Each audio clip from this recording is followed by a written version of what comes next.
Assalamualaikum warahmatullahi wabarakatuh. Waalaikumsalam. Allahumma sholli ala sayyidina Muhammad wa ala sayyidina Muhammad. Buya yang saya hormati, yang saya cintai, mudah-mudahan Buya dipanjangkan umurnya. Amin ya Kami Rabbal. semuanya merindukan Buya. Amin. Ini Buya, saya mau nanya, saya punya sahabat, saya punya satu grup teman-teman saya.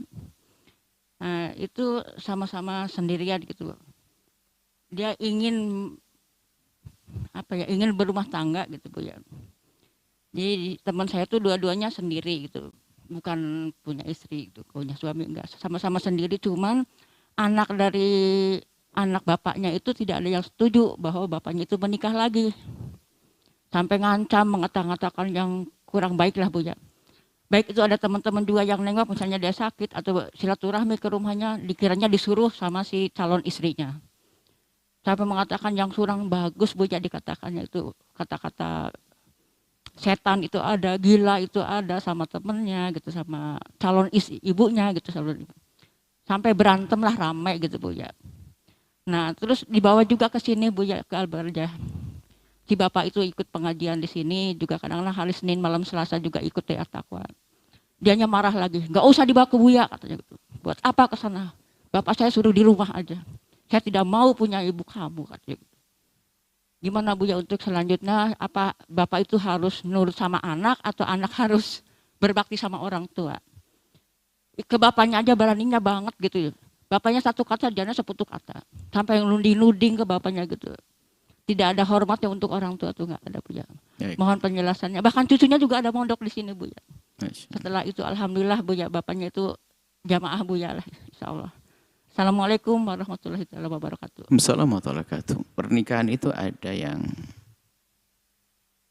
atas dasar hajat. Hajat itu bukan sekadar hajat syahwat juga. Hajat yang melayani secara khusus. Mungkin bukan harus hubungan suami istri. Ada yang pernikahan. Jadi pernikahan itu ada orang menikah itu dengan beberapa maksud. Ada pengen punya keturunan, status, nafkah, segala macam. Tapi ada orang menikah hanya untuk kepentingan syahwatnya saja, adalah sah. Karena daripada kalau tidak dengan cara halal akan masuk yang haram. Nah, yang repot itu kadang-kadang nikah itu yang didahului oleh senang terlebih dahulu. Sehingga dia tidak akan bisa nerima obrolan diskusi. Ya biasanya. Makanya seorang ayah semacam itu, mungkin kita anggap saja dia punya hajat untuk menikah. Karena dia laki-laki. Maka kami sampaikan kepada semua anak. Jangan anggap bapakmu selamanya sebagai bapak, wahai anak. Tapi anggap juga sebagai seorang pria yang dia punya hajat khusus. Maka dosa seorang anak melarang bapaknya yang punya hajat pribadi. Karena dia akan bisa memenuhi kebutuhan bapaknya pribadi. Sebaliknya juga sama sebetulnya. Haram bagi bapak atau ibu melarang anaknya menikah yang sudah punya hajat mendesak dalam hal ini. Ini semuanya ya, sebetulnya.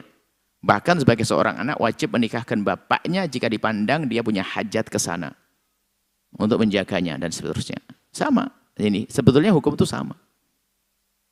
Nah, kalau anak semacam itu amarah, perlu dicek kembali. Jangan-jangan memang ayahnya tadi telah melakukan satu kesalahan, telah menampakkan senang dulu sehingga sang anak-anaknya keburu sudah tidak senang dengan ibunya itu.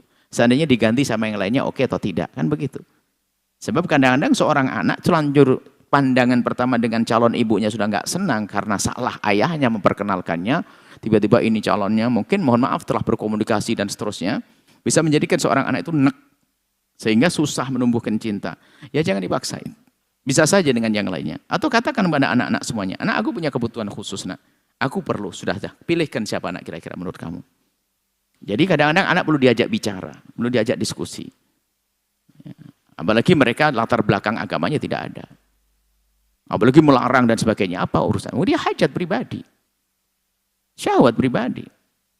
Hati-hati seorang anak melarang begitu. Seorang anak yang bisa. Karena hukuman yang menyakiti orang tua akan disakiti dengan yang paling tidak hukuman yang serupa. Anak-anak yang melarang orang tuanya misalnya. Sementara punya hajat. Nanti bisa saja diuji oleh Allah tidak terpenuhi hajatnya dan dia akan tersiksa. Hati-hati. Karena menyiksa orang tuanya. Orang tuanya menyiksa seorang laki-laki punya hajat. Ingin menikah, ya ibunya meninggal, orang tuanya punya hajat menikah, anak melarang dan sebagainya, gampang Allah. Tiba-tiba nanti punya suami nggak memenuhi kebutuhannya, punya istri begini dan sebagainya, ancaman. karena menyiksa orang tua.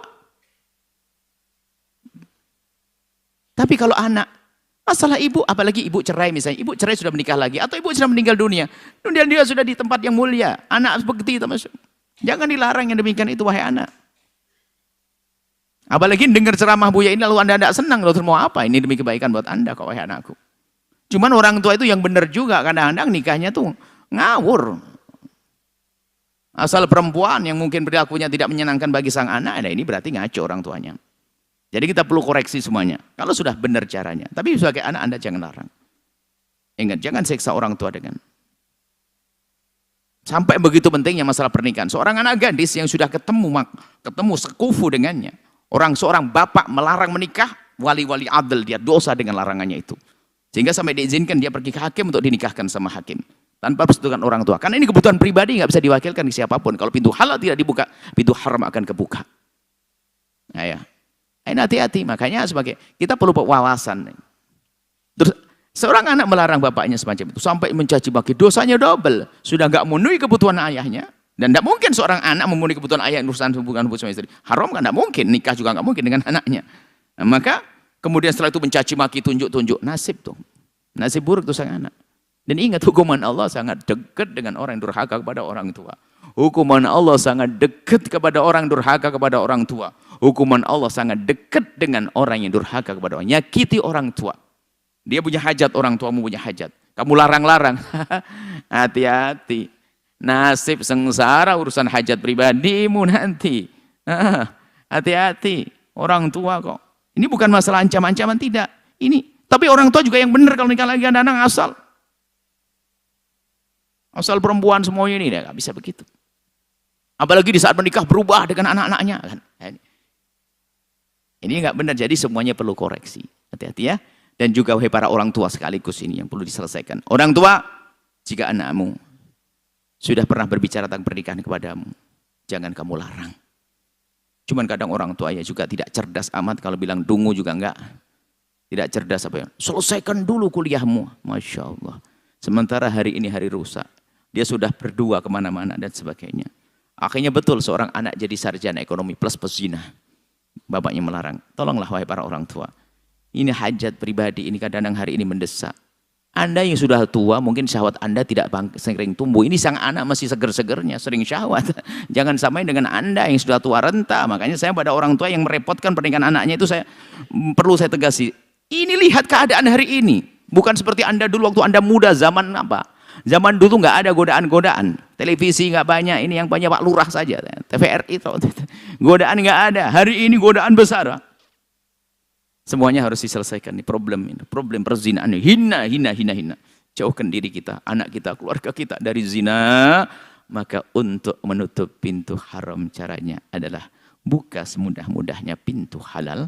Maka akan tertutup pintu haram. Wallahu a'lam bissawab. Setelah Anda menyaksikan video ini, jangan lupa berselawat kepada baginda Nabi Muhammad sallallahu alaihi wa alihi wa sahbihi wasallam.